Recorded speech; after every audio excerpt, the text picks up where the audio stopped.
Hello friends, வணக்கம். எல்லோரும் எப்படி இருக்கீங்க? வரவிருக்கும் காவலர் தேர்வு டிஎன்பிஎஸ்சி தேர்வுகளுக்கு உங்களுக்கு உதவுவதற்காக 10ஆம் வகுப்பு அறிவியல் புத்தகத்தின் முதல் 2 பாடங்களில் உள்ள மிக மிக முக்கியமான 130க்கு மேற்பட்ட கேள்விகளை இந்த லைவ் டெஸ்ட் மூலமாக தொகுத்துருக்கேன். போலீஸ் எக்ஸாமுக்கு 9th and 10th சயின்ஸ் மற்றும் சோஷியல் சயின்ஸு அனைத்து பாடங்களையும் படிச்சிடுங்க அப்படின்னு காவலர் தேர்வுக்கு ஒரு அனாலிசிஸ் வீடியோ போடும்போது சொல்லியிருந்தேன். அந்த அனாலிசிஸ் வீடியோ ரொம்ப ரொம்ப முக்கியம். அதை நீங்கள் இன்னும் பார்க்கலன்னா கண்டிப்பாக பார்த்துருங்க. லிங்க்கை டிஸ்கிரிப்ஷனில் தரேன். சார், அப்போ இந்த டெஸ்ட்டை போலீஸ் எக்ஸாமுக்கு ப்ரிப்பேர் பண்ணுறவங்க மட்டும்தான் பார்க்கணுமா அப்படின்னா இல்லை. வரப்போகிற குரூப் 1 தேர்வுக்கு ப்ரிப்பேர் பண்ணுறவங்க பார்க்கலாம், இதர டிஎன்பிஎஸ்சி தேர்வுகளுக்கு ப்ரிப்பேர் பண்ணுறவங்களும் பார்க்கலாம். எல்லா எக்ஸாமுக்கும் இந்த கேள்விகள் 100% உதவும். நண்பர்களே, போலீஸ் எக்ஸாமுக்கு 90% கேள்விகள் 9th and 10th புக்ஸ் தான் அப்படின்னு நான் சொல்லியிருந்தேன். அதனால் கண்டிப்பாக நீங்கள் 9th and 10th science social எல்லா பாடங்களையும் தரோவாக படித்தே ஆகணும். சார், என்கிட்ட புக்கு இல்லை சார் அப்படின்னு சொல்கிறவங்களுக்காக 9th 10th science social science books லிங்க்ஸை இந்த வீடியோட டிஸ்கிரிப்ஷனில் தரேன். இந்த வீடியோ டெஸ்ட் அட்டன் பண்ணி முடிச்சுட்டு அந்த லிங்க்ஸை ஓப்பன் பண்ணி 9th 10th புக்ஸை உங்கள் ஃபோனில் டவுன்லோட் பண்ணி வச்சாவது படிச்சிடுங்க. வேறு ஃப்ளூக்லலாம் நீங்கள் எக்ஸாம் பாஸ் பண்ண முடியாது. கண்டிப்பாக நீங்கள் படித்தா மட்டுமே முடியும். அடுத்த வாரத்தில் எல்லா புக்ஸில் இருக்கிற எல்லா பாக்ஸு உங்களுக்கு தெரியுமா, கலர் பாக்ஸஸ்ஸு, அட்டவணைகள், இதையெல்லாம் தனித்தனியாக கட் பண்ணி பேஸ்ட் பண்ணி பிடிஎஃபாக தரேன். எதையும் மிஸ் பண்ணிடாதீங்க. தொடர்ச்சியாக நம்ம சேனலை ஃபாலோ பண்ணிக்கோங்க. அதுக்கு நீங்கள் என்ன செய்யணும்? சப்ஸ்கிரைப் பண்ணணும். நோட்டிஃபிகேஷன் உங்களுக்கு ரெகுலராக வர்றதுக்கு சப்ஸ்கிரைப் பட்டனுக்கு பக்கத்தில் இருக்கிற பெல் ஐக்கானை கிளிக் பண்ணி வச்சுக்கோங்க. 10th சயின்ஸு முதல் 3 பாடங்களை படிச்சுட்டு வாங்க அப்படின்னு சொல்லியிருந்தேன். படிச்சிருப்பீங்கன்னு நம்புகிறேன். கேள்விகளின் எண்ணிக்கை 100 தாண்டி போனதுனால முதல் 2 பாடங்களில் உள்ள முக்கியமான கேள்விகளை மட்டும் இன்றைக்கி டெஸ்ட் பார்க்கலாம். நீங்கள் பாடங்களை படிக்கலைனாலும் பரவாயில்ல, இந்த முழு வீடியோவையும் பாருங்கள். இந்த 2 பாடங்கள்லேருந்து கேள்விகள் அவங்க எடுத்தாங்கன்னா கண்டிப்பாக நம்ம பார்க்க போகிற கேள்விகள் உங்களுக்கு 100% உதவும். இந்த வீடியோ முடியும் பொழுது அடுத்து நீங்கள் என்ன படிச்சுட்டு வரணும் அப்படின்னு சொல்கிறேன். இதே போல் போலீஸ் எக்ஸாமுக்கு முன்னாடி 9th 10th அனைத்து சயின்ஸு சோஷியல் பாடங்களை நீங்கள் படித்து முடிச்சிடலாம். அது ஹெல்ப் பண்ணுறதுக்கு நானும் தொடர்ச்சியாக உங்களுக்கு டெஸ்ட் போட்டுட்டே இருக்கேன். அதுக்கப்புறம் ஒவ்வொரு சப்ஜெக்ட்டுக்கும் OMR ஷீட் வச்சு மாடல் எக்ஸாமும் நடத்தி தரேன். இப்போ இந்த டெஸ்ட்டோட முதல் கேள்விக்கு போகலாம்.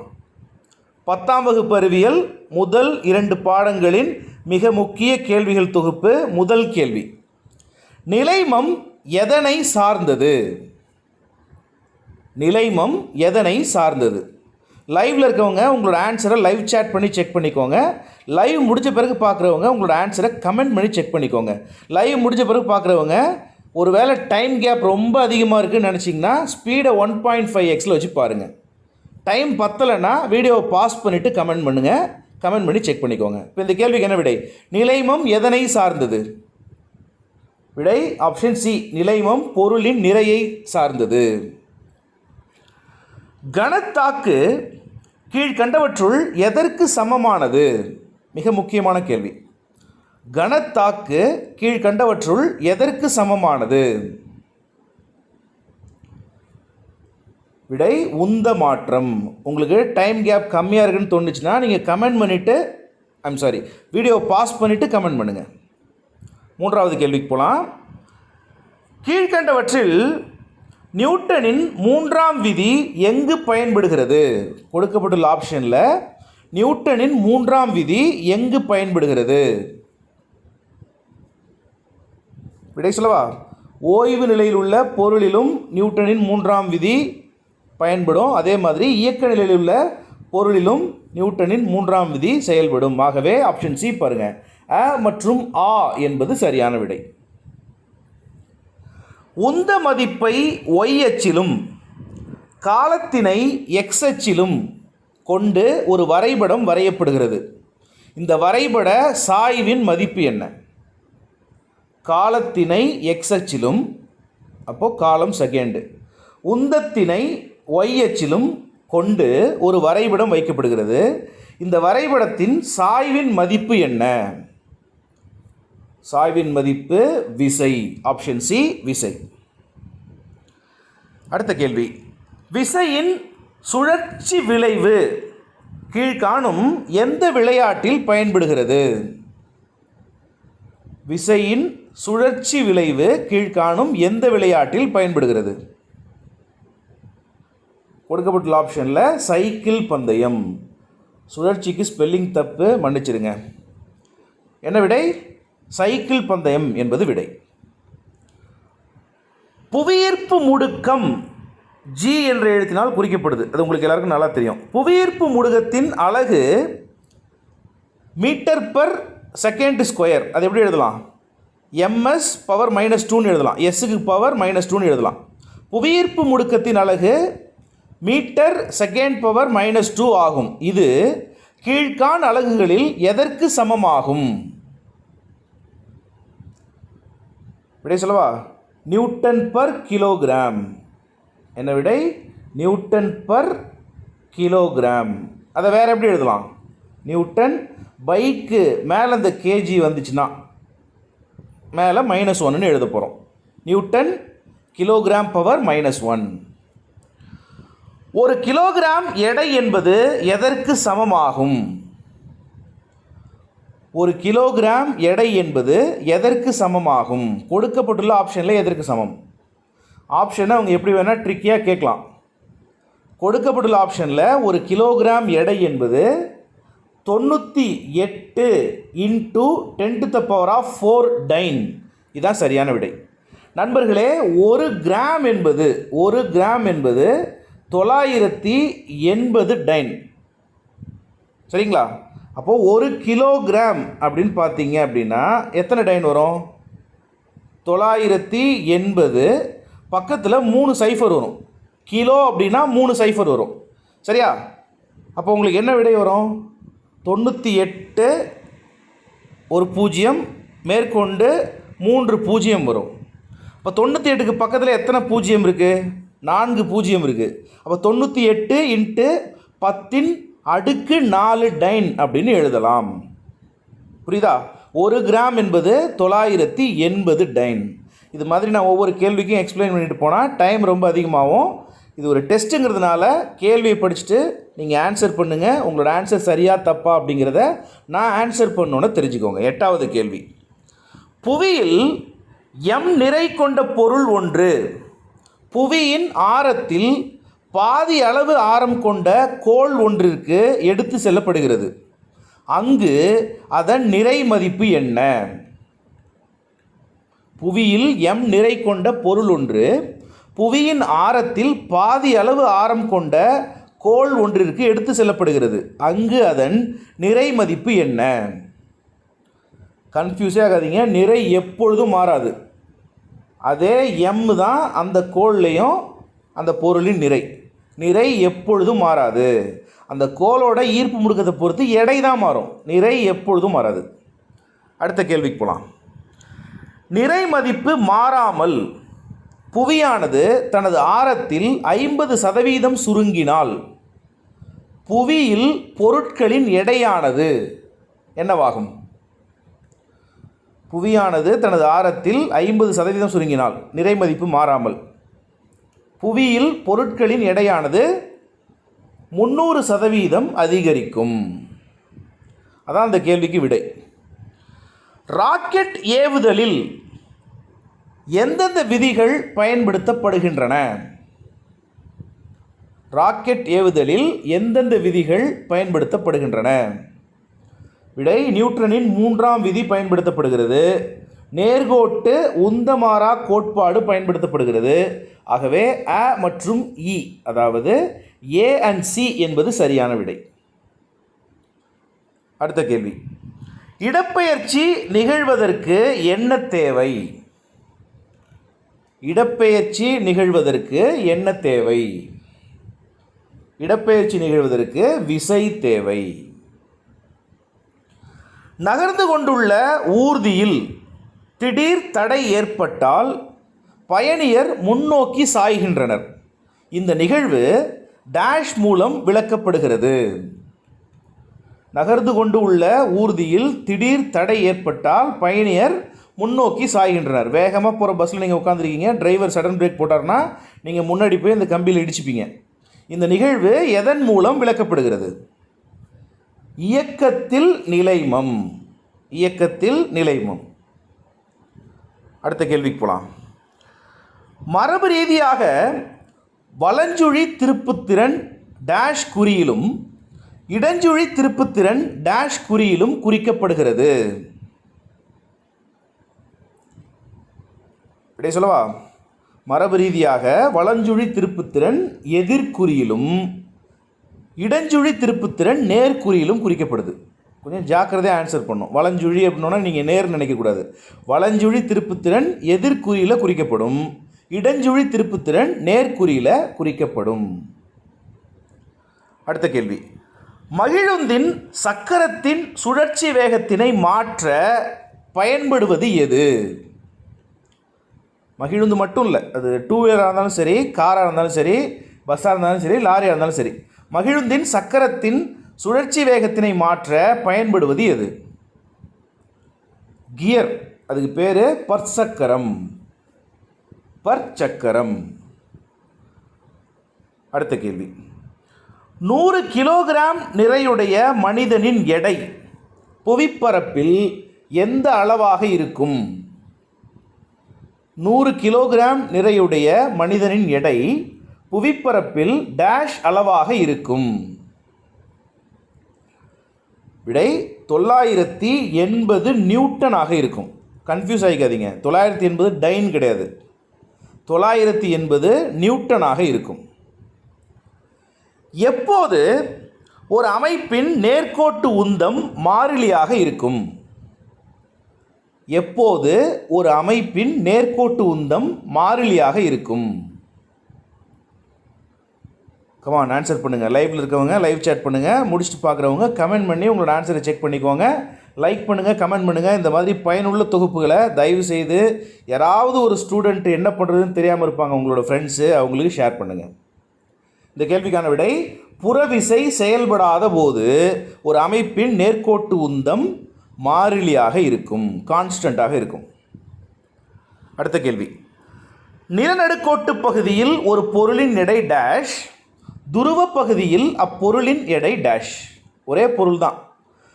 நிலநடுக்கோட்டு பகுதியில் அந்த பொருளின் எடை என்னவாக இருக்கும்? துருவ பகுதியில் அந்த பொருளின் எடை என்னவாக இருக்கும்? துருவ பகுதியில் ஈர்ப்பு விசை அதிகம், அதனால் துருவ பகுதியில் அந்த பொருளின் எடை அதிகம். நிலநடுக்கோட்டு பகுதியில் அந்த பொருளின் எடை குறைவு. இப்போ குறைவு மற்றும் அதிகம் என்பது சரியான விடை. நிலநடுக்கோட்டு பகுதியில் ஒரு பொருளின் எடை குறைவு, துருவ பகுதியில் அதே பொருளின் எடை அதிகம். வலஞ்சுழி திருப்புத்திறன்களின் மொத்த மதிப்பு இடஞ்சுழி திருப்புத்திறன்களின் மொத்த மதிப்பிற்கு டேஷ். விடை என்ன? விடை சமம். ஆப்ஷன் சி சமம். உந்த அழிவின்மை விதி என்பது புறவிசை மதிப்பு டேஷாக உள்ளபோது மட்டுமே சரியானதாக இருக்கும். உந்த அழிவின்மை விதி என்பது புறவிசை மதிப்பு என்னவாக உள்ளபோது மட்டுமே சரியானதாக இருக்கும். புறவிசை மதிப்பு சொல்கிறேன், சுழியாக உள்ளபோது மட்டுமே சரியானதாக இருக்கும். அடுத்து பாருங்கள், ஒரு மிக முக்கியமான கேள்வி இந்த எக்ஸாமில் கேட்கப்படுறதுக்கு வாய்ப்பு இருக்குது. இரட்டையின் திருப்புத்திறன் எம்மின் எஸ்ஐ அலகு என்ன? இரட்டையின் திருப்புத்திறன் கேபிட்டல் எம் என்ற எழுத்தில் குறிக்கப்படுது. அதன் எஸ்ஐ அலகு என்ன? அதன் எஸ்ஐ அலகு நியூட்டன் மீட்டர். மன்னிக்கணும், நியூட்டன் பை மீட்டரை குறிச்சிட்டேன். அதன் எஸ்ஐ அலகு நியூட்டன் மீட்டர். ஆப்ஷன் பி பாருங்கள், ஆப்ஷன் பி அதுதான் சரியான விடை. எஸ்ஐ அலகு மாதிரியே சிஜிஎஸ் அலகு முறை அப்படின்னு ஒன்று இருக்கு இல்லையா? சிஜிஎஸ் அலகு முறையில் இரட்டையின் திருப்புத்திறனின் எஸ்ஐ அலகு எதுன்னா டைன் சென்டிமீட்டர். சிஜிஎஸ் பொறுத்த வரைக்கும் நியூட்டன்னா அவங்க டைன்னு சொல்லுவாங்க, மீட்டர்னா சென்டிமீட்டர்னு சொல்லுவாங்க. புரிஞ்சுதுங்களா? அடுத்த கேள்விக்கு போகலாம். வெக்டர் அளவான விசையின் திருப்புத்திறனின் எஸ்ஐ அலகு என்ன? இந்த கேள்விக்குள்ள நான் ஒரு விஷயம் வச்சுருக்கேன். என்னது அது? விசையின் திருப்புத்திறன் அப்படிங்கிறது ஒரு வெக்டார் அளவு. புரியுதுங்களா? விசையின் திருப்புத்திறன் அப்படிங்கிறது ஒரு வெக்டார் அளவு. விசையின் திருப்புத்திறனின் எஸ்ஐ அலகு என்ன? அதான் அந்த கேள்வி. என்ன விடை? இரட்டையின் திருப்புத்திறனும் நியூட்டன் மீட்டர் தான், விசையின் திருப்புத்திறனும் நியூட்டன் மீட்டர் தான். Option B newton metre. விசையின் எண் மதிப்பானது எதனால் அளவிடப்படுகிறது? விசையின் எண் மதிப்பு எதனால் அளவிடப்படுகிறது? எல்லாமே பார்க்கறதுக்கு சிம்பிளான கேள்வி மாதிரி தெரியும். எக்ஸாமினேஷனில் இந்த மாதிரி கேள்வி தான் கேட்பாங்க. விசையின் எண் மதிப்பானது எதனால் அளவிடப்படுகிறது? உந்தத்தினால் அளவிடப்படுகிறது. ஆப்ஷன் டி, உந்தத்தினால் அளவிடப்படுகிறது. உந்தத்தின் எஸ்ஐ அலகு என்ன? உந்தத்தின் எஸ்ஐ அலகு என்ன? உந்தத்தின் எஸ்ஐ அலகு கிலோகிராம் மீட்டர் பர் வினாடி. கேஜி ஸ்மால் லெட்டர் தான் எழுதணும். கேஜி மீட்டர் பை வினாடி, மீட்டர் பர் செகண்ட் அப்படின்னு போடலாம். இந்த செகண்ட் மேலே போணுச்சுன்னா என்ன ஆகும்? எம்எஸ் பவர் -1 அப்படின்னு மாறும். கிலோகிராம் மீட்டர் பர் வினாடி. உந்தத்துக்கு என்ன ஃபார்முலான்னு ஞாபகம் வச்சுக்கோங்க. உந்தத்துக்கு என்ன ஃபார்முலா? நிறை இன்ட்டு திசைவேகம். நிறையின் அலகு என்ன? கிலோகிராம். திசைவேகத்தின் அலகு மீட்டர் பர் செகண்ட், அதாவது மீட்டர் வினாடி பவர் -1. இப்போ ரெண்டுத்தையும் சேர்த்தா, ரெண்டுத்தையும் மல்டிப்ளை பண்ணால் தான் உந்தம் கிடைக்கும். உந்தம் என்பது என்ன? நிறை மற்றும் திசைவேகம் ஆகியவற்றின் பெருக்கற்பலன். சரியா? நிறை மற்றும் திசைவேகம் ஆகியவற்றின் பெருக்கற்பலன். நிறைக்கு கிலோகிராம், திசைவேகத்துக்கு metre per second. Metre per செகண்ட்னா மீட்டர் பவர் -1ன்னு போடுவோம். அப்புறம் ரெண்டுத்தையும் சேர்த்திங்கன்னா அதுதான் உந்தத்தின் எஸ்ஐ அலகு. புரியுதுங்களா? சிஜிஎஸ் அலகு என்ன? உந்தத்தின் சிஜிஎஸ் அலகு கிலோகிராம் பதிலாக கிராம்னு சொல்லுவாங்க, மீட்டருக்கு பதிலாக சென்டிமீட்டரு. இங்கேயும் செகண்ட் தான், வினாடி பவர் -1. ஈர்ப்பியல் அலகு விசையின் எஸ்ஐ அலகு என்ன? இதுவும் மிக முக்கியமான கேள்வி. இந்த எக்ஸாமில் கேட்கறதுக்கு நிறைய வாய்ப்பு இருக்குது. ஈர்ப்பியல் அலகு விசையின் எஸ்ஐ அலகு என்ன? ஈர்ப்பியல் அலகு விசையின் எஸ்ஐ அலகு என்ன? கேஜிஎஃப் ஞாபகம் வச்சுக்கோங்க. கிலோகிராம் விசை, கேஜி ஃபோர்ஸ். அதே மாதிரி இப்போ சிஜிஎஸ் அப்படின்னா சிஜிஎஸில் கிலோகிராம் கிடையாது, கிராம் தான், ஜிஎஃப். அடுத்த கேள்விக்கு போகலாம். ஒரு கேஜிஎஃப் இஸ் ஈக்குவல் டு என்ன? ஒரு ஜிஎஃப் இஸ் ஈக்குவல் டு என்ன? ஒரு kgf is equal to 9.8 newton. ஒரு kgf is equal to 9.8 newton. ஒரு gf is equal to 980 dyne. 980 dyne ஞாபகம் வச்சுங்க. தொடர்ச்சியாக ப்ராக்டிஸ் பண்ணும்போது தான் ஞாபகம் இருக்கும். ஒரு தடவை இந்த வீடியோ பார்க்குறதுனால மட்டுமே உங்களால் எக்ஸாமில் போய் கரெக்டாக எழுத முடியும்னு உங்களால் சொல்ல முடியாது. ஹிண்ட்ஸ் எடுத்துக்கோங்க, நோட்டில் ஹிண்ட்ஸ் எடுத்துக்கோங்க. சரியா? கணத்தாக்கின் எஸ்ஐ அலகு என்ன? இதுவும் மிக முக்கியமான கேள்வி. கணத்தாக்கின் எஸ்ஐ அலகு என்ன? Kilogram metre per second, newton வினாடி, ரெண்டுமே கணத்தாக்கின் எஸ்ஐ அலகுகள் தான். ஆகவே ஆப்ஷன் சி பாருங்கள், ஏ மற்றும் பி ஆகியவை சரி, அ மற்றும் ஆ ஆகியவை சரி. அடுத்த கேள்விக்கு போகலாம். இரு பொருள்கள் குறிப்பிட்ட இடைவெளியில் உள்ளபோது அவற்றுக்கிடையே உள்ள விசை எஃப் எனில் அந்த இரு பொருள்களுக்கு இடையே உள்ள தொலைவு 2 மடங்கானால் அவற்றின் ஈர்ப்பு விசை என்னவாகும்? இரு பொருட்கள் குறிப்பிட்ட இடைவெளியில் உள்ளபோது அவற்றுக்கிடையே உள்ள விசை எஃப் எனில் அந்த இரு பொருட்களுக்கு இடையே உள்ள தொலைவு 2 மடங்கானால் அவற்றின் ஈர்ப்பு விசை என்னவாக இருக்கும்? 4F ஆக இருக்கும். ஆப்ஷன் டி 4F என்பது சரியான விடை. 1 கிராம் நிறையுள்ள பொருளை 1 சென்டிமீட்டர் வினாடி பவர் -2 அளவிற்கு முடுக்குவிக்க தேவைப்படும் விசை என்ன? மிக முக்கியமான கேள்வி. 1 கிராம் நிறையுள்ள பொருளை 1 சென்டிமீட்டர் பர் வினாடி ஸ்கொயர், அப்படி இல்லைன்னா வினாடி பவர் -2 அப்படின்னு சொல்லலாம், அந்த அளவிற்கு முடுக்குவிக்க தேவைப்படும் விசை என்ன? விசை அளவு 1 டைன். Option D 1 time. விசையின் செயல்பாட்டால் பொருள் மீது ஏற்படும் விளைவுகளை பற்றிய அறிவியல் படிப்புக்கு என்ன பெயர்? விசையின் செயல்பாட்டால் பொருள் மீது ஏற்படும் விளைவுகளை பற்றிய அறிவியல் எது? அதுதான் இயந்திரவியல். ஆப்ஷன் டி இயந்திரவியல். கொஞ்சம் ஸ்லோவாக போகணுமா ஃபாஸ்ட்டாக போகணுமான்னு எனக்கு தெரியல. நான் கொஞ்சம் ஃபாஸ்ட்டாகவே போகிறேன். நீங்கள் ஆன்சர் பண்ணுறதுக்கு முன்னாடி வீடியோவை பாஸ் பண்ணிவிட்டு கூட ஆன்சர் பண்ணுங்கள், ஒன்றும் தப்பு இல்லை. ஓகேவா? விசையின் செயல்பாட்டால் ஓய்வு நிலையில் உள்ள பொருட்களின் மீது ஏற்படும் விளைவுகளை பற்றிய அறிவியல். விசையின் செயல்பாட்டால் ஓய்வு நிலையில் உள்ள பொருளின் மீது ஏற்படும் விளைவுகளை பற்றிய அறிவியல். முதல் கேள்விக்கு இந்த கேள்விக்கு வித்தியாசம் இருக்குது. நம்ம 29வது கேள்வி என்ன பார்த்தோம்? விசையின் செயல்பாட்டால் பொருள் மீது ஏற்படும் விளைவுகளை பற்றிய அறிவியல் பாடம்னு பார்த்தோம். இந்த கேள்வி என்ன? விசையின் செயல்பாட்டால் ஓய்வு நிலையில் உள்ள பொருளின் மீது ஏற்படும் விளைவுகளை பற்றிய அறிவியல். வெறும் பொருள் அப்படின்னா இயந்திரவியல். ஓய்வு நிலையில் உள்ள பொருள்களின் மீது ஏற்படும் விளைவுகளை பற்றிய அறிவியல் நிலையியல். Option A நிலையியல். அடுத்த கேள்வி பாருங்க. எல்லாமே க்ளோஸ்லி அசோசியேட்டட். நிலையாக உள்ள ஒவ்வொரு பொருளும் தனது ஓய்வு நிலை மாற்றத்தை எதிர்க்கும் பண்பு. நிலையாக உள்ள ஒவ்வொரு பொருளும் தனது ஓய்வு நிலை மாற்றத்தை எதிர்க்கும் பண்பிற்கு என்ன பெயர்? அதுக்கு பேர் ஓய்வில் நிலைமம் அப்படின்னு பேர். அதுக்கு பேர் என்ன? ஓய்வில் நிலைமம். இதுக்கு ஆப்போசிட்டாகவும் ஒரு கேள்வி இருக்குது, அது பின்னாடி வருது பார்க்கலாம்.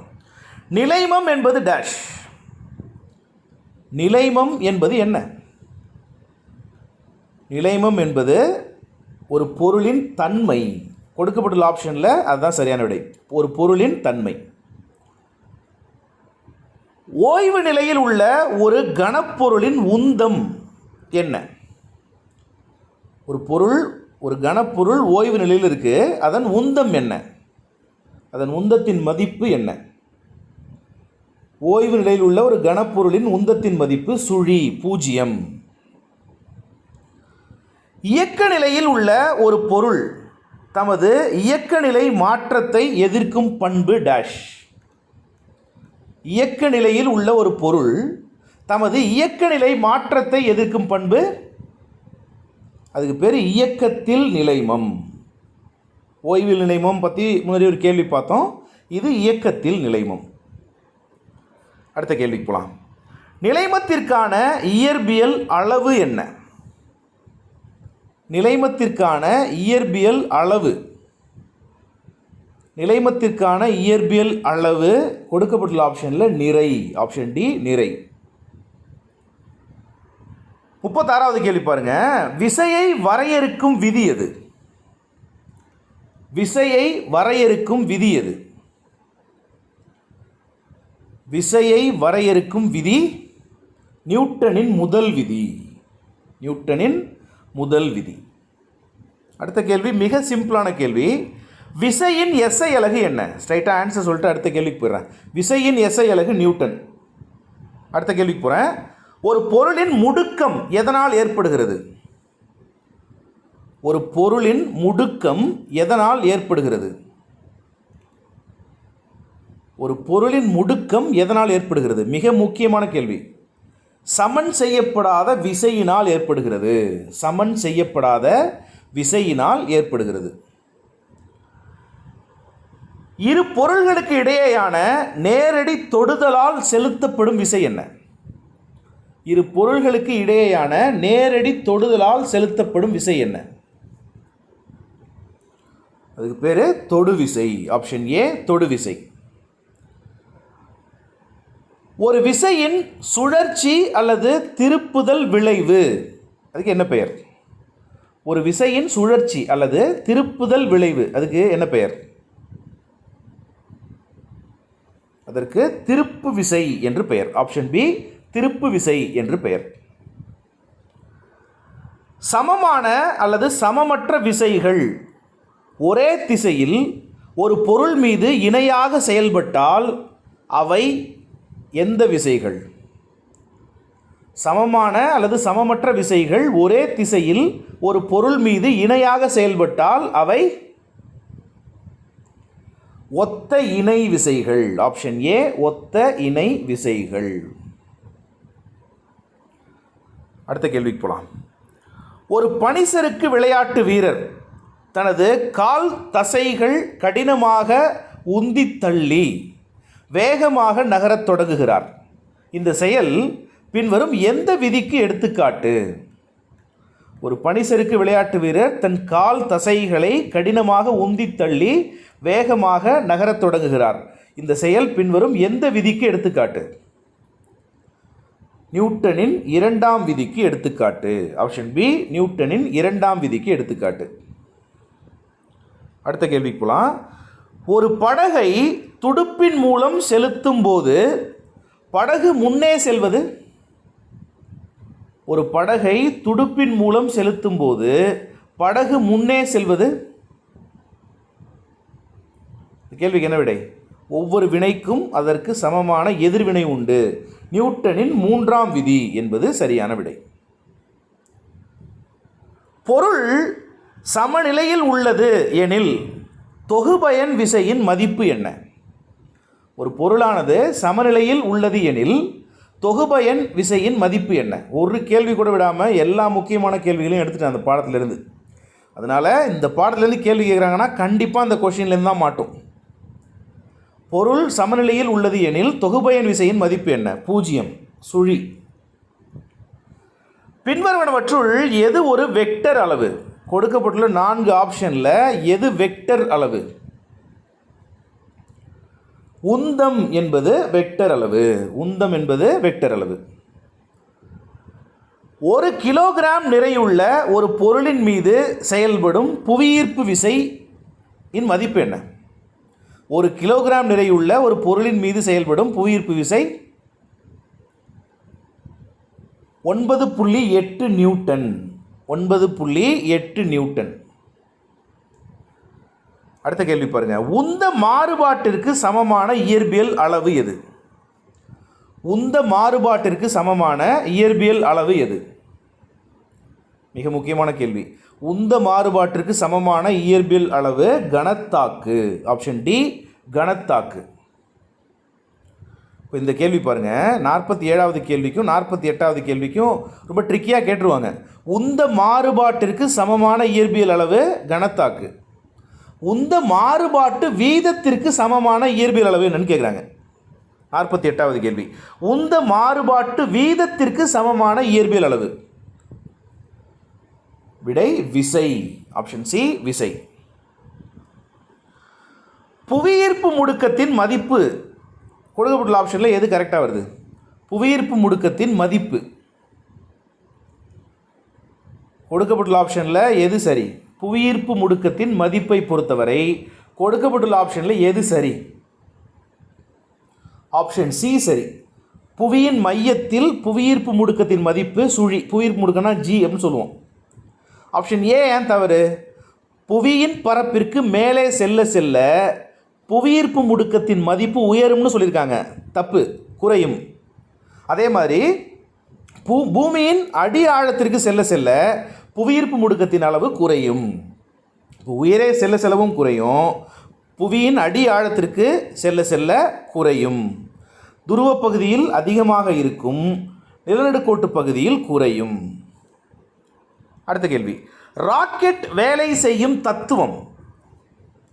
ராக்கெட் வேலை செய்யும் தத்துவம் கொடுக்கப்பட்டுள்ள ஆப்ஷனில் உந்தமாரா கோட்பாடு.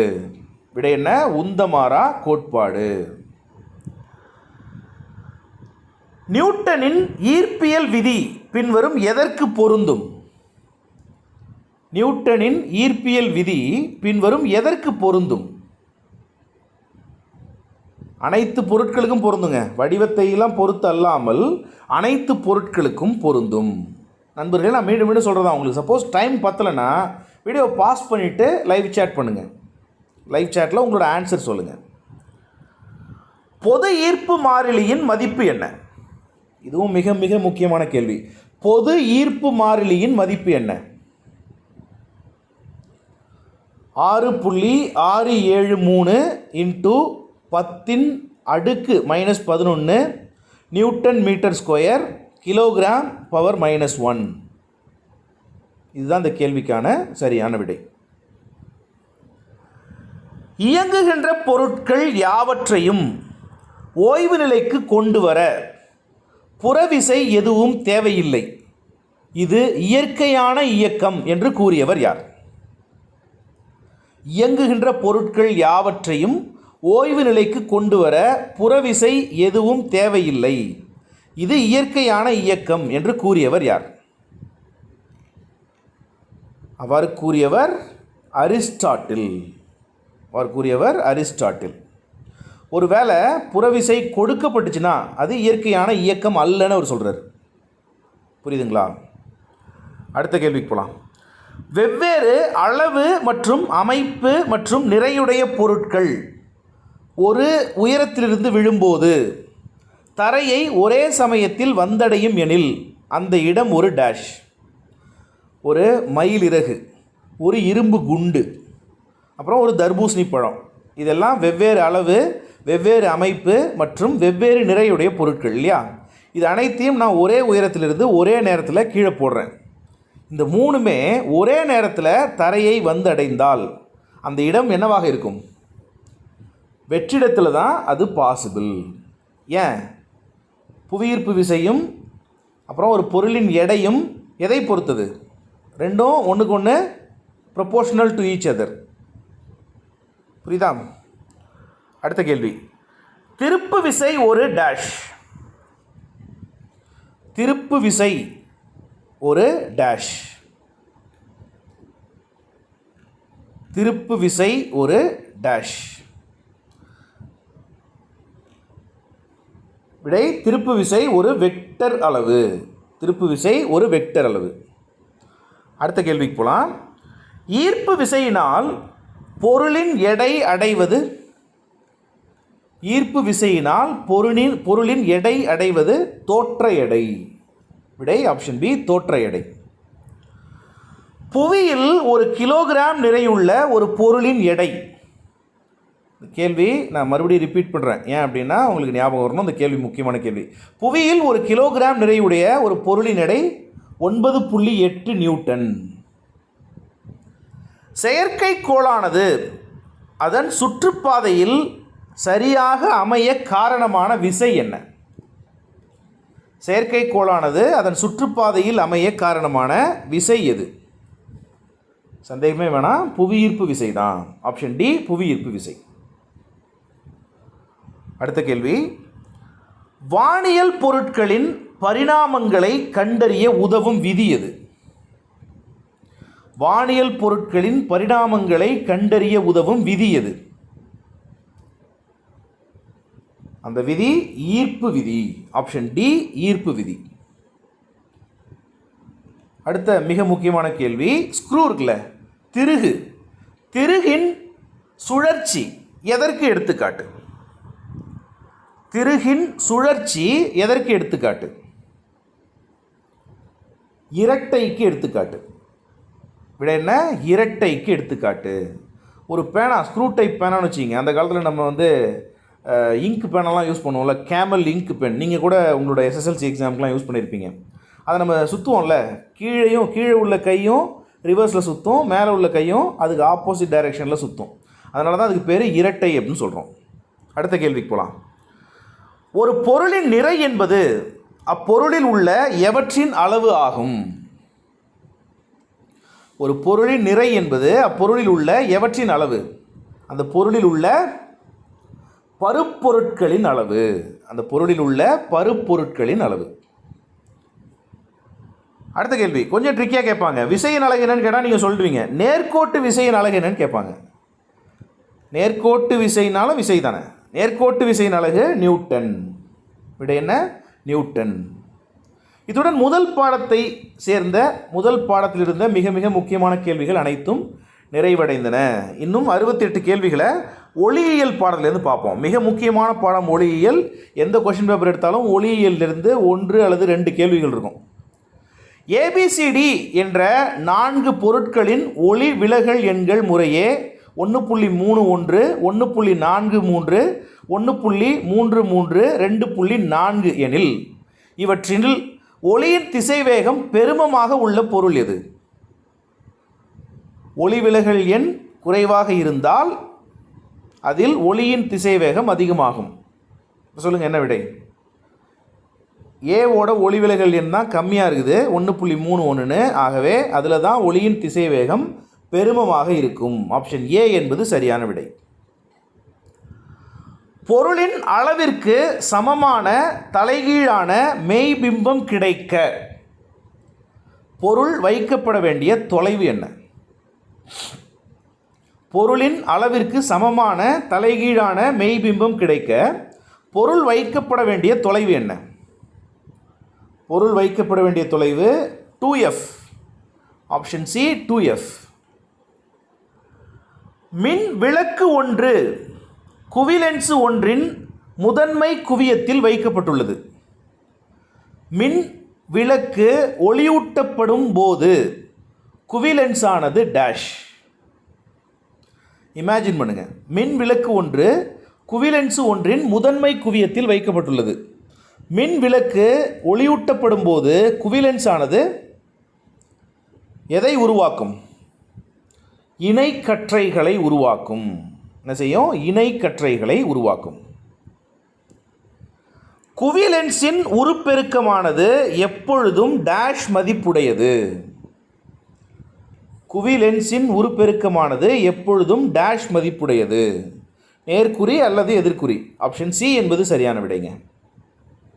அடுத்த கேள்வி, ஒரு குவிலென்ஸ் ஆனது மிகச்சிறிய மெய்பிம்பத்தை முதன்மை குவியத்தில் உருவாக்கினால் பொருள் வைக்கப்படும் இடம் என்ன?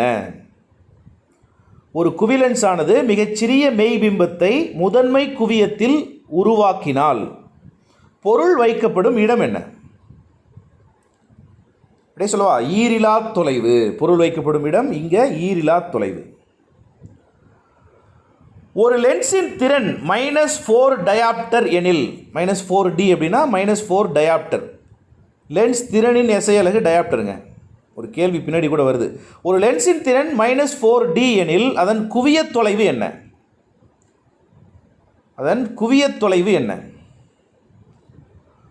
1/4 போட்டிங்கன்னா 0.25 வரும். மைனஸ் குறி இருக்கிறதுனால -0.25 மீட்டர் என்பது சரியான விடை. ஒரு டி அப்படின்னா இப்போ என்னங்க அர்த்தம்?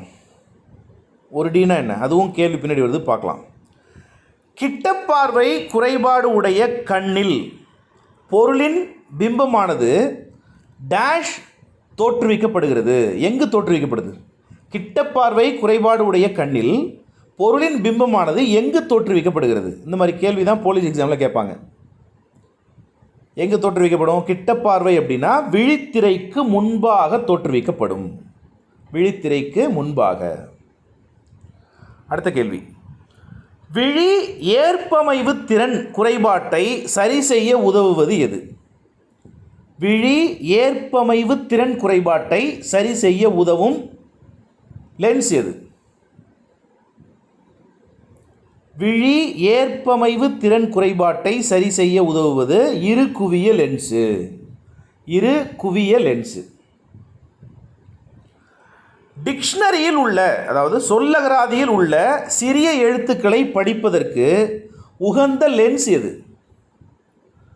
உகந்த லென்ஸ் எது? வயசானவங்க கையில் வச்சு படிப்பாங்க இல்லையா? சொல்லகராதியில் உள்ள சிறிய எழுத்துக்களை படிப்பதற்கு உகந்த லென்ஸ் எது? 5 சென்டிமீட்டர் குவிய தூரம் கொண்ட குவிலென்ஸு. ஆப்ஷன் ஏ பாருங்கள், அதான் சரியான விடை. 5 சென்டிமீட்டர் குவிய தூரம் கொண்ட குவிலென்ஸு. ஒரு முப்பட்டகத்தின் வழியே செல்லும் நீலம், பச்சை மற்றும் சிவப்பு நிறங்களின் திசைவேகங்கள் விபி. விபினா வெலாசிட்டி ஆஃப் ப்ளூ. நீலத்தின் என்ன சொல்கிறாங்க? திசைவேகம்னு சொல்கிறாங்க.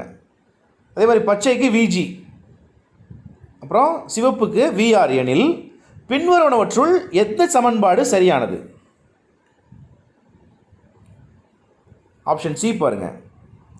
சிவப்பின் திசைவேகம் மிக அதிகம், அதை விட கொஞ்சம் கம்மி பச்சையின் திசைவேகம், அதை விட கம்மி நீலத்தின் திசைவேகம். ஆப்ஷன் சி என்பது சரியான விடை. அடுத்த கேள்வி, ஒரு ஒளிபுகும் ஊடகத்தின் ஒளி விலகல் எண் எப்போதும் ஒன்றை விட டேஷ். ஒரு ஒளிபுகும் ஊடகத்தின் ஒளி விலகல் எண் எப்போதும் ஒன்றை விட டேஷ். எப்போதும் ஒன்றை விட அதிகம்.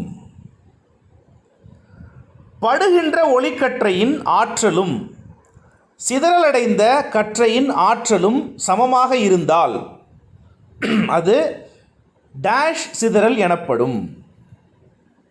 படுகின்ற ஒளிக்கற்றையின் ஆற்றலும் சிதறல் அடைந்த கற்றையின் ஆற்றலும் சமமாக இருந்தால் அது டேஷ் சிதறல் எனப்படும். மீட்சி சிதறல் எனப்படும். விடை என்ன? ஆப்ஷன் சி, மீட்சி சிதறல். ராலே சிதறல் விதிப்படி சிதறல் அளவானது படுகின்ற ஒளிக்கதிரின் டேஷின் நான்மடிக்கு எதிர்த்தகவில் இருக்கும். ராலே சிதறல் விதியின்படி சிதறல் அளவானது படுகின்ற ஒளிக்கதிரின் டேஷின் நான்மடிக்கு எதிர்த்தகவில் இருக்கும். விடை அலை நீளத்தின் நான்மடிக்கு எதிர்த்தகவில் இருக்கும். கண்ணுறு ஒளி இருக்கு இல்லையா, அதில் சிவப்பு நிறம் டேஷ் விலகு கோணத்தையும் ஊதா நிறம் டேஷ் விலகு கோணத்தையும் பெற்றுள்ளன. சிவப்பு நிறத்தின் விலகு கோணம் எவ்வளவா இருக்கும்? ஊதா நிறத்தின் விலகு கோணம் எவ்வளவா இருக்கும்? சிவப்பு நிறத்தின் விலகு கோணம் குறைவாக இருக்கும். அதே மாதிரி ஊதா நிறத்தின் விலகு கோணம் மிக அதிகமாக இருக்கும். புரியுதுங்களா? மிக குறைந்த மிக அதிக என்பது சரியான விடை. ஸ்னெல் விதிப்படி விலகு கோணமானது ஊடகத்தின் எதை சார்ந்து அமையும்? ஸ்னெல் விதிப்படி விலகு கோணமானது ஊடகத்தின் எதை சார்ந்து அமையும்? ஒளி விலகல் எண்ணை சார்ந்து அமையும். ஆப்ஷன் டி என்பது சரியான விடை. அடுத்த கேள்வி மிக மிக முக்கியமான கேள்வி. கண்ணிற்குள் நுழையும் ஒளியின் அளவை கட்டுப்படுத்துவது எது? கண்ணிற்குள் நுழையும் ஒளியின் அளவை கட்டுப்படுத்துவது எது?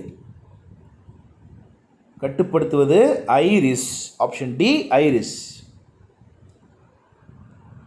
லென்ஸின் திறனானது எதை சார்ந்தது?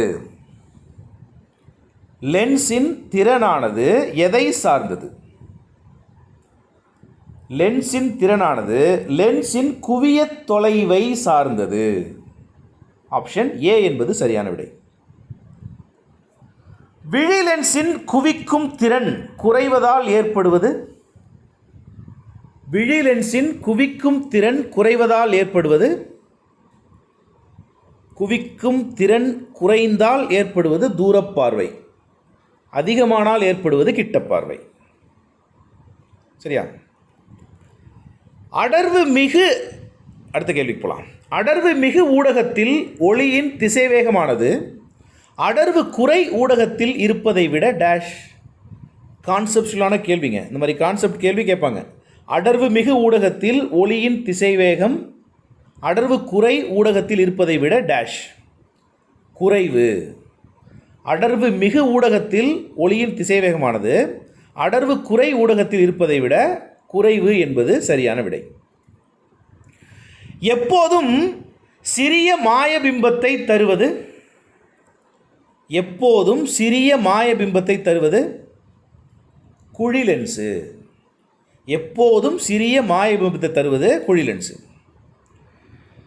ஊடகத்தின் ஒளி விலகல் எண் அதிகமாக இருந்தால், ஒளி விலகல் எண் எப்போது அதிகமாக இருக்கும்? அடர்வு மிகு ஊடகமாக இருந்ததுன்னா அதில் ஒளி விலகல் எண் அதிகமாக இருக்கும். அந்த ஊடகத்தில் ஒளியின் திசைவேகம் என்ன? அந்த ஊடகத்தில் ஒளியின் திசைவேகம் என்ன? குறைவு. புரியுதுங்களா? குறைவு. ஒரு ஊடகத்தில் நிறைய பார்ட்டிகிள்ஸ் அடர்வு அதிகமாக இருக்குன்னு வச்சுக்கிங்க, அதில் ஒளி போகுது அப்படின்னா ஒளி என்னவாகும்? ஒளி தடைப்படும். இங்கே தடைப்படும், இங்கே தடைப்படும், அப்படி ஒளி விலகல் ஆகிக்கிட்டே தடைப்படும் இல்லையா? அதனால் ஒளியின் திசைவேகம் என்ன ஆகும்? குறையும். ஊடகத்தின் ஒளி விலகல் எண் ஒளியின் திசைவேகத்திற்கு டேஷ் தகவில் இருக்கும். ஊடகத்தின் ஒளி விலகல் எண் ஒளியின் திசைவேகத்திற்கு எதிர்த்தகவில் இருக்கும். ஆப்ஷன் பி, எதிர்த்தகவில் இருக்கும். முதல் கேள்விக்கும் 83வது கேள்விக்கும் 84வது கேள்விக்கும் சம்மந்தம் இருக்குது. கொஞ்சம் அப்சர்வ் பண்ணிங்கன்னா உங்களுக்கு ரொம்ப அழகாக புரியும், ரொம்ப பியூட்டிஃபுல்லாக இருக்கும் அது புரியும் பொழுது உங்களுக்கு. அடுத்த கேள்விக்கு போகலாம். கிட்டப்பார்வையை சரி செய்ய பயன்படுவது? எங்கள் ஸ்கூல் வாத்தியாரெலாம் ஒன்று சொல்லுவாங்க, கிட்ட குழி தோண்டி எட்ட குவின்னு சொல்லுவாங்க. கிட்டப்பார்வையை சரி செய்ய பயன்படுவது குழி லென்ஸு. கிட்ட குழி தோண்டி தூர குவி. ஒளியின் திசைவேகம் என்ன? ஒளியின் திசைவேகம் என்ன? 3 இன்ட்டு 10⁸ மீட்டர் பர் செகண்ட், 3 லட்சம் கிலோமீட்டர். வேறு எப்படி சொல்லலாம்? 3 இன்ட்டு 10⁸ மீட்டர் பர் செகண்ட். ஒரு செகண்டுக்கு 3 இன்ட்டு 10⁸ மீட்டர் பயணம் செய்யும் ஒளியின் திசை வேகம். பின்வரும் எந்த நிகழ்வினால் நாம் பொருட்களை காண்கிறோம்? பின்வரும் எந்த நிகழ்வினால் நாம் பொருட்களை காண்கிறோம்? விடை எதிரொலிப்பு நிகழ்வதினால் நாம் பொருட்களை காண்கிறோம். காற்றில் ஒளி விலகல் எண் என்ன? காற்றில் ஒளி விலகல் எண் என்ன? விடை 1. மழைக்காலங்களின் போது நீரின் மீது மெல்லிய எண்ணெய் படலத்தில் பல வண்ணங்கள் தோன்றும். இதற்கு காரணம் என்ன? இதற்கு காரணம் என்ன? விடை நிறப்பிரிகை. நிறப்பிரிகை தான் காரணம்.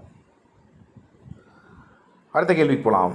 வானத்தில் ஒரு விண்மீன் ஒளிர்வது போல் தோன்றுவது வளிமண்டலத்தால் உண்டாகும் டேஷ். வானத்தில் ஒரு விண்மீன் ஒளிர்வது போல் தோன்றுவது வளிமண்டலத்தில் உண்டாகும் டேஷ். மின்னுவது போல் தோன்றுவதுங்க. அப்படி மின்னும்ல, அது காரணம் என்ன? வளிமண்டலத்தால் உண்டாகும் ஒளி விலகலால். Option C. சிதறலடையும் ஒளிக்கற்றையின் தொடக்க மற்றும் இறுதி ஆற்றல்கள் சமமாக இருப்பின் அந்த சிதறல் டேஷ். சிதறலடையும் ஒளிக்கற்றையின் தொடக்க மற்றும் இறுதி ஆற்றல்கள் சமமாக இருப்பின் அந்த சிதறல் மீட்சி சிதறல். ஆப்ஷன் டி, மீட்சி சிதறல். ஒரு கூழ்ம கரைசலில் உள்ள கூழ்மத் துகள்களால் ஒளிக்கதிர்கள் சிதறடிக்கப்படும் நிகழ்வு. ஒரு கூழ்ம கரைசலில் உள்ள கூழ்மத் துகள்களால் ஒளிக்கதிர்கள் சிதறடிக்கப்படும் நிகழ்வு டிண்டால் விளைவு. கூழ்மத்திற்கு எடுத்துக்காட்டு ஐஸ்கிரீம், அப்புறம் ரொம்ப திக்காக இருக்கிற ஒரு ஜூஸ், இதெல்லாம் கூழ்மத்துக்கு எடுத்துக்காட்டு நம்ம சொல்லலாம். ஒளிக்கதிரின் அலைநீளம் மற்றும் அதிர்வெண்ணில் மாற்றங்கள் ஏற்படும் நிகழ்வு. அதுக்கு பேர் தான் ராமன் ஒளிச்சிதறல். ஆப்ஷன் ஏ, ராமன் ஒளிச்சிதறல். படுகதிர் அதிர்வெண்ணுக்கு சமமான அதிர்வெண்ணை கொண்ட நிறமாலை வரிகள். படுகதிர் அதிர்வெண்ணுக்கு சமமான அதிர்வெண்களை கொண்ட நிறமாலை வரிகள் ராலே வரிகள். விடை என்ன? இந்த கேள்விக்கு ராலே வரிகள். கேட்டுக்கோங்க. படுகதிர் அதிர்வெண்ணுக்கு குறைவான அதிர்வெண்ணை கொண்ட நிறமாலை வரிகளுக்கு ஒரு பேர் இருக்குது. படுகதிர் அதிர்வெண்ணுக்கு அதிகமான அதிர்வெண்ணை கொண்ட நிறமாலை வரிகளுக்கு ஒரு பெயர் இருக்குது. அது என்னென்ன? அடுத்தடுத்த கேள்விகளில் பார்க்கலாம். ஒரு குவிலென்ஸ் மிகச்சிறிய தலைகீழான மெய்பிம்பத்தை உருவாக்குகிறது எனில் அந்த பொருள் வைக்கப்படும் நிலை என்ன? அந்த பொருள் எங்கு வைக்கப்படுகிறது?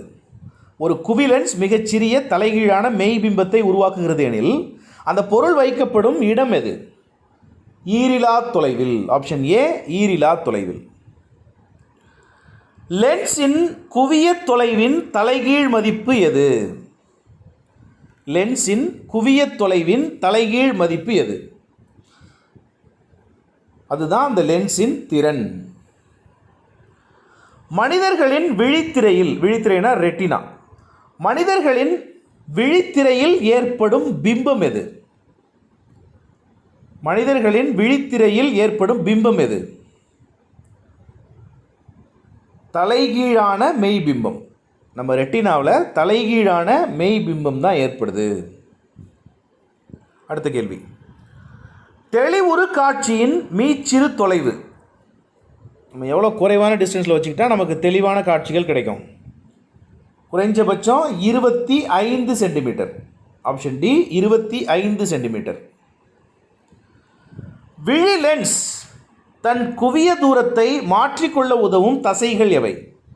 மிக முக்கியமான கேள்விங்க. நிறைய எக்ஸாமில் கேட்டிருக்காங்க, கேட்டுக்கிட்டே இருப்பாங்க இந்த கேள்வியை. விழி லென்ஸ் தன் குவிய தூரத்தை மாற்றிக்கொள்ள உதவும் தசைகள் எவை? சிலியரி தசைகள். ஆப்ஷன் பி, சிலியரி தசைகள். அடுத்த கேள்விக்கு போகலாம். ஒரு பொருளில் இருந்து வரும் ஒளிக்கதிர்கள் பின்வரும் எதன் வழியாக விழித்திரையை அடைகின்றன? இதுவும் மிக முக்கியமான கேள்வி. ஒரு பொருளில் இருந்து வரும் ஒளிக்கதிர்கள் பின்வரும் எதன் வழியாக விழித்திரையை அடைகின்றன?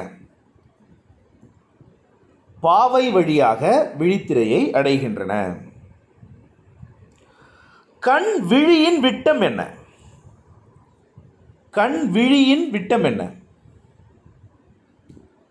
கண் விழியின் விட்டம் 2.3 சென்டிமீட்டர். 2.3 சென்டிமீட்டர். பின்வரும் எதன் மீது படும் ஒளிக்கதிர்கள் ஒளி விலகல் அடைய செய்யப்பட்டு விழி லென்ஸின் திறன் மீது குவிக்கப்படுகிறது? பின்வரும் எதன் மீது படும் ஒளிக்கதிர்கள் ஒளி விலகல் அடைய செய்யப்பட்டு விழி லென்ஸின் திறன் மீது குவிக்கப்படுகிறது? விடை கார்னியா. Option B cornea. கண்ணில் பொருளின் பிம்பம் உருவாகும் பகுதி எது? கண்ணில் பொருளின் பிம்பம் உருவாகும் பகுதி எது? விழித்திரைங்க, ரெட்டினா. விடை என்ன? Option D retina. ஒரு நபர் 50 சென்டிமீட்டருக்கு அப்பால் தெளிவாக பொருட்களை காண முடிவதில்லை. அவரின் பார்வையை சரி செய்ய தேவையான லென்ஸின் திறன் என்ன? மன்னிக்கணும். ஒரு நபர் 50 சென்டிமீட்டருக்கு அப்பால் தெளிவாக பொருட்களை காண முடிவதில்லை. அவரின் பார்வையை சரி செய்ய தேவையான லென்ஸின் திறன் என்ன? -2D. ஆப்ஷன் சி என்பது சரியான விடை. ஒளி வெவ்வேறு ஊடகத்தில் வெவ்வேறு திசைவேகத்தில் செல்வதால் உண்டாவது? ஒளியானது வெவ்வேறு ஊடகத்தில் வெவ்வேறு திசைவேகத்தில் செல்வதால் உண்டாவது? ஒளி விலகல். ஒளியானது ஒரு ஊடகத்திலிருந்து இன்னொரு ஊடகத்துக்கு செல்லும் பொழுது என்ன நடக்கும்? ஒளி விலகல் ஏற்படும். ஏன்? என்ன காரணம்? ஒரு ஊடகத்தின் திசைவேகம் வேறு, மற்றும் ஒரு ஊடகத்தின் திசைவேகம் வேறு. அதனால் சிவப்பு நிறத்தின் ஒளிவிலகல் கோணம் ஊதா நிறத்தின் ஒளிவிலகல் கோணத்தை விட குறைவு. சிவப்பு நிறத்தின் ஒளிவிலகல் கோணம் குறைவுங்க. ஊதா நிறத்தின் ஒளிவிலகல் கோணம் சிவப்பை கம்பேர் பண்ணும்போது அதிகம். ஒரு ஊடகத்தின் ஒளிவிலகல் எண் என்பது எதை சார்ந்தது? ஒரு ஊடகத்தின் ஒளிவிலகல் எண் என்பது எதை சார்ந்தது? ஒளியின் அலைநீளத்தை சார்ந்தது. ஒளியின் அலைநீளத்தை சார்ந்தது. கொடுக்கப்பட்டுள்ள ஆப்ஷனில் ஒரு எளிய நுண்ணோக்கியில் உள்ள லென்ஸ் எது? ஒரு சாதாரண நுண்ணோக்கியில் உள்ள லென்ஸ் எது? குறைந்த குவிய தூரம் கொண்ட குவி லென்ஸ். குறைந்த குவிய தூரம் கொண்ட குவி லென்ஸ். விண்மீன்கள் போன்ற வானியல் பொருட்களை காண பயன்படுவது? விண்மீன்கள் போன்ற வானியல் பொருட்களை காண பயன்படுவது? கமான் ஆன்சர் பண்ணுங்க. வானியல் தொலைநோக்கி. ஆப்ஷன் ஏ வானியல் தொலைநோக்கி. ஒளிச்சிதறல் எதை பொறுத்தது? ஒளிச்சிதறல் எதை பொறுத்தது? கொடுக்கப்பட்டுள்ள ஆப்ஷனில் துகளின் அளவு மற்றும் துகளின் தன்மையை பொறுத்தது. மேகக்கூட்டங்கள் வெண்மை நிறமாக காட்சியளிக்க காரணம் என்ன? மேகக்கூட்டங்கள் வெண்மை நிறமாக காட்சியளிக்க காரணம் என்ன? விடை மீச்சிதறல். விடை என்ன? மீச்சிதறல். அடுத்த கேள்வி. கலிலியோ தொலைநோக்கியில் கண்ணருகு லென்ஸாக பயன்படுவது எது?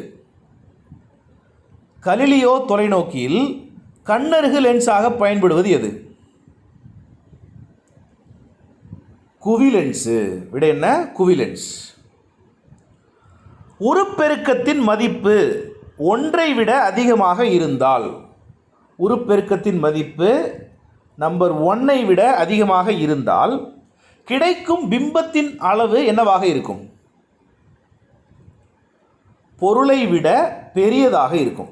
ஆப்ஷன் பி பொருளை விட பெரியதாக இருக்கும். ஒரு பொருளானது எப்பொழுதும் லென்ஸிற்கு எந்த பக்கம் வைக்கப்பட வேண்டும்? பொருளானது எப்போதும் லென்ஸிற்கு எந்த பக்கம் வைக்கப்பட வேண்டும்? இடப்பக்கம் வைக்கப்பட வேண்டும். ஆப்ஷன் ஏ இடப்பக்கம். லென்ஸ் திறனின் அலகு என்ன? மன்னிக்கணும், லென்ஸ் திறனின் அலகு என்ன? டயாப்டர் என்பது சரியான விடை. ஒளிப்பட கருவியின் முகப்பை போன்றது எது? கொடுக்கப்பட்டுள்ள ஆப்ஷனில் ஒரு கேமராவின் முகப்பை போன்றது எது? விடை ஐரிஸ். ஐரிஸ் தான் கேமராவின் முகப்பை போன்றது. அருகில் உள்ள பொருட்களை காணும்போது சிலியரி தசைகள் நான் சிலியரின்னு சொல்கிறேன், சிலிரிய தசைகள்ங்க. சிலிரிய தசைகள் சுருங்குவதால் விழிலென்ஸின் தடிமன் என்னவாகும்? அருகில் உள்ள பொருட்களை காணும்போது சிலிரிய தசைகள் சுருங்குவதால் விழிலென்ஸின் தடிமன் அதிகரிக்கும். அடுத்த கேள்வி, ஒரு டயாப்டர் இஸ் ஈக்குவல் டு 1/மீட்டருங்க. அதை அப்படியே எப்படி மாற்றி எழுதலாம்? 1 மீட்டர் பவர் -1 எழுதலாம். 1 மீட்டர் பவர் -1. கண்ணின் உள்ளுறுப்புகள் எந்த வலிமையான சவ்வினால் பாதுகாக்கப்படுகின்றன? கண்ணின் உள்ளுறுப்புகள் எந்த வலிமையான சவ்வினால் பாதுகாக்கப்படுகின்றன? அந்த வலிமையான சவ்விற்கு பெயர் என்ன? ஸ்க்ளீரால். விட என்ன? ஆப்ஷன் ஏ ஸ்க்ளீரால். அடுத்த கேள்விக்கு போகலாம். நம் கண்ணின் விழி லென்ஸ் ஒரு டேஷ். நம் கண்ணின் விழி லென்ஸ் ஒரு டேஷ். நம் கண்ணின் விழி லென்ஸ் ஒரு குவி லென்ஸ். ஆப்ஷன் ஏ குவி லென்ஸ். நம் கண்ணின் நிறமுடைய பகுதி எது? நம் கண்ணின் நிறமுடைய பகுதி. நம் கண்ணின் நிறமுடைய பகுதி ஐரிஸ். ஐரிஸ். அடுத்த கேள்வி, இரு அடுத்தடுத்த ஒளி துடிப்புகளுக்கு இடைப்பட்ட கால இடைவெளி எதை விட குறைவு? இரு அடுத்தடுத்த ஒளி துடிப்புகளுக்கு இடைப்பட்ட கால இடைவெளி எதை விட குறைவு? 1/16 செகண்டை விட குறைவுங்க. ஒரு செகண்டை 16 வகுத்தோன்னு வச்சுங்க, அதை விட குறைவு. சேய்மை புள்ளி என்பது எங்கு அமைந்திருக்கும்? சேய்மை புள்ளி என்பது எங்கு அமைந்திருக்கும்? சேய்மை புள்ளி ஈரிலா தொலைவில் அமைந்திருக்கும். அடுத்த கேள்வி, பார்வை சிதறல் குறைபாட்டிற்கு எடுத்துக்காட்டு என்ன? பார்வை சிதறல் குறைபாட்டிற்கு எடுத்துக்காட்டு என்ன? பார்வை சிதறல் குறைபாடு கண்புரை நோய். ஆப்ஷன் சி கண்புரை நோய். இன்னொரு துணை கேள்வி, கிட்டப்பார்வையின் மறுபெயர் என்ன அப்படின்னு கேட்பாங்க. மையோபியா அப்படின்னு பேர். மையோபியா. விட என்ன? மையோபியா. வானியல் தொலைநோக்கியில் உருவாகும் பிம்பம் நேரானதா தலைகீழானதா? வானியல் தொலைநோக்கியில் உருவாகும் பிம்பம் நேரானதா தலைகீழானதா? தலைகீழானது. Option A தலைகீழானது. ஒளி எதிரொளிப்பு தொலைநோக்கிகளில் பயன்படுத்தப்படும் ஆடிகள். ஒளி எதிரொளிப்பு தொலைநோக்கிகளில் பயன்படுத்தப்படும் ஆடிகள் கோளக ஆடிகள். Option B கோளக ஆடிகள். அடுத்து ஒரு 5 கேள்விகளை பார்க்கலாம். அப்படியே கேள்வி பதில்னு பார்க்கலாம். நகரும் நுண்ணோக்கி எந்த தத்துவத்தின் அடிப்படையில் செயல்படுது? வெர்னியர் அளவு இருக்கு இல்லையா, அதோட தத்துவத்தின் அடிப்படையில் செயல்படுது. வெர்னியர் தத்துவம். வெர்னியர் அளவு இல்லை, வெர்னியர் தத்துவம். சரி, வெர்னியர் அளவின் மீச்சிறு அளவு என்ன? 0.01 மில்லிமீட்டர். அதே தான் நகரும் நுண்ணோக்கியின் மீச்சிற்றளவு 0.01 மில்லிமீட்டர். இப்போ இந்த கேள்வி பாருங்கள். மிக சிறிய தொலைவுகளை மிக துல்லியமாக அளந்து அறியக்கூடிய மிகச்சிறந்த கருவிகளில் ஒன்று நகரும் நுண்ணோக்கி. அடுத்தது, கேஸ் கிரைன் தொலைநோக்கி ஒரு ஒளி எதிரொளிப்பு தொலைநோக்கி. நீல நிறத்தின் நீலம் கிடையாதுங்க, எஸ் கரெக்டு தான். நீல நிறத்தின் அலைநீளத்தை விட சிவப்பு நிறத்தின் அலைநீளம் அதிகம். சிவப்பு நிறத்தின் அலைநீளம் அதிகம். அடுத்த கேள்வி, காற்றில் அல்லது வெற்றிடத்தில் ஒளியின் திசைவேகத்திற்கும் மற்றோர் ஊடகத்தில் ஒளியின் திசைவேகத்திற்கும் இடையே உள்ள தகவுக்கு என்ன பெயர்? காற்றில் அல்லது வெற்றிடத்தில் ஒளியின் திசைவேகத்திற்கும் மற்றோர் ஊடகத்தில் ஒளியின் திசைவேகத்திற்கும் இடையே உள்ள தகவு, அதுக்கு என்ன பெயர்? ஒளிவிலகல் எண் என்று பெயர். ஆப்ஷன் ஏ, ஒளிவிலகல் எண் என்று பெயர். அடுத்த கேள்விக்கு போகலாம். ஒளிக்கதிரானது ஒரு ஊடகத்திலிருந்து மற்றொரு ஊடகத்திற்கு செல்லும்போது படுகோணத்தின் சைன் மதிப்பிற்கும் விலகு கோணத்தின் சைன் மதிப்பிற்கும், இந்த சைன் மதிப்பு இடையே உள்ள தகவுன்னு கேட்டாலே என்ன விடை? ஸ்னெல் விதி என்பது விடை. ஆப்ஷன் சி, ஸ்னெல் விதி என்பது பெயர். அடுத்த கேள்வியிலிருந்து கொஞ்சம் கோர்வையாக கவனிச்சிங்கன்னா நல்லா புரியும். ஒளிச்சிதறலை ஏற்படுத்தும் துகள்களின் விட்டமானது படும் ஒளிக்கதிரின் அலைநீளத்திற்கு சமமாகவோ அல்லது அலைநீளத்தை விட அதிகமாகவோ இருந்தால் அது மீச்சிதறல். அது என்ன? மீச்சிதறல். கூழ்மத் துகள்களால் ஒளிக்கதிர்கள் சிதறலடிக்கப்படும் நிகழ்வு ஏற்கனவே பார்த்துட்டோம், டிண்டால் ஒளிச்சிதறல். கேளுங்க, படுகதிரின் அதிர்வெண்ணுக்கு சமமான அதிர்வெண்ணை கொண்ட நிறமாலை வரிகள், சமமான அப்படின்னு கேட்டால் ராலே வரிகள், புதிய அதிர்வெண்ணை அப்படின்னா ராமன் வரிகள். அடுத்தது பாருங்கள், படுகதிரின் அதிர்வெண்ணை விட சமமான அப்படின்னா ராலே வரிகள்ங்க, குறைவான அதிர்வெண் அப்படின்னா ஸ்டோக் வரிகள். அதே மாதிரி அதிகமான